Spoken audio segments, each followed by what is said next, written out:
আপনাদের একটা মজার বিষয় দেখাই। মূলত আমি ভিয়েনাতে আছি। ভিয়েনাতে যে এই বিষয়টি লক্ষ্য করি, এটা হচ্ছে মূলত হাঁটার লেন, হাঁটার পথ, অর্থাৎ যারা পায়ে হেঁটে যাবে তাদের জন্য এবং সাইকেলের জন্য। এই যে এই লেনটা হচ্ছে সাইকেলের জন্য, এই লেনটা সম্পূর্ণটাই সাইকেলের জন্য।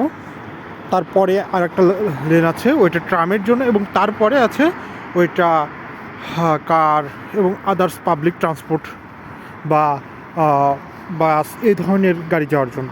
এই যে চারটা পথ হচ্ছে একই সাথে, একটা হাঁটার জন্য, একটা সাইকেলের জন্য, আর একটা হচ্ছে ট্রাম, আর একটা হচ্ছে কার বা আদার্স গাড়ি যাওয়ার জন্য। এটি শুধু মূলত এদের যে সিস্টেম বা চলাচল বা যোগাযোগের যে সিস্টেম যে কতটা উন্নত এখানে দেখা যায়। আমাদের বাংলাদেশে যেটা দেখা যায়, যদি একসাথে 6 লেনের রাস্তা থাকে, 3টা লেনই মূলত দখল হয়ে যায়, যে বিভিন্ন ধরনের বাজার, বিভিন্ন ধরনের জায়গায় বিভিন্ন ধরনের দোকানপাট বসে যায়। কিন্তু এখানে কিন্তু তা না। এখানে যেই লেনটা যার জন্য বরাদ্দ সেখানে হয়ে যায়। এখানে যেমন আমাদের ঢাকাতে যেমন ফুটপাথ থাকে, এই যে ফুটপাথটা যদি আমাদের ঢাকায় থাকতো না, এখানে already market, shopping, super shop বসে যেত।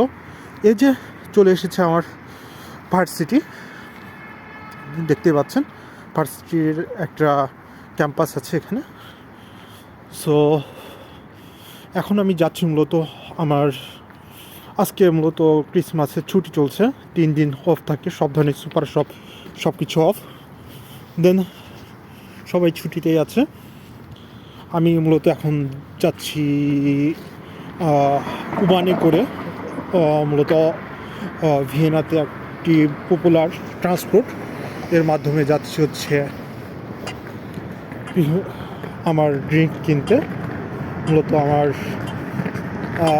ড্রিঙ্ক বলতে আবার অন্য কিছু না, আমি মূলত আমার জন্য যেটা কিনতে যাচ্ছি হচ্ছে আপনার লেমন সোডা, এই টাইপের আর কি।